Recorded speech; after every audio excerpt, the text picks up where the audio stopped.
அண்ணே, நீங்க சொல்றத பார்த்தா சரவணன் தானே தப்பு பண்ணாரு. மேகாவுக்கு என்ன தெரியும்? அவளா வந்து இதையெல்லாம் செய்ய சொன்னா? நீ சொல்றது வாஸ்தவம் தான். ஆனா சரவணன் தான் தன்னோட அப்பான்னு இவளுக்கு தெரிஞ்சதுக்கு அப்புறமும் ஏன் உன்கிட்ட வந்து சொல்லல?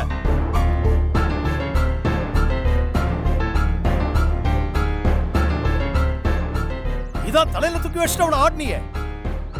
அவ ரொம்ப நல்லவன்னு சொன்ன இல்ல, அப்ப இந்த உண்மையை ஏன் உன்கிட்ட மறைச்சா?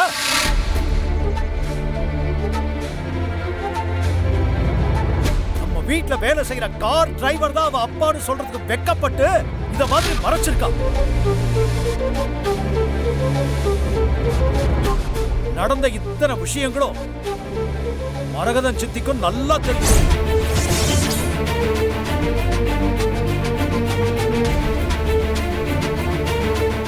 ஆனாலும் தம் மகளோட பொண்ணு நல்லா வாழணும்னு இந்த உண்மையை மறைச்சிட்டாமா.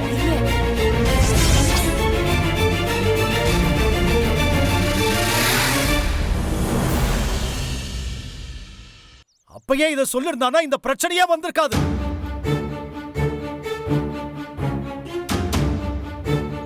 உங்களோட சுயநலத்தால்தான் இன்னைக்கு நம்ம குடும்பமே சின்ன பின்னமா இருக்கு. நம்ம குடும்பத்தை பிரிச்சு நம்மளை இந்த அளவுக்கு நிர்கதி ஆக்கினவள நான் சும்மா விட போறதில்ல.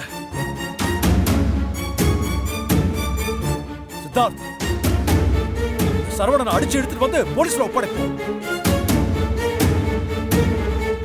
இவன் தான் நம்ம பிள்ளைய மாத்தினான்னு சொல்லி போலீஸ்ல கம்ப்ளைண்ட் கொடுப்போம்.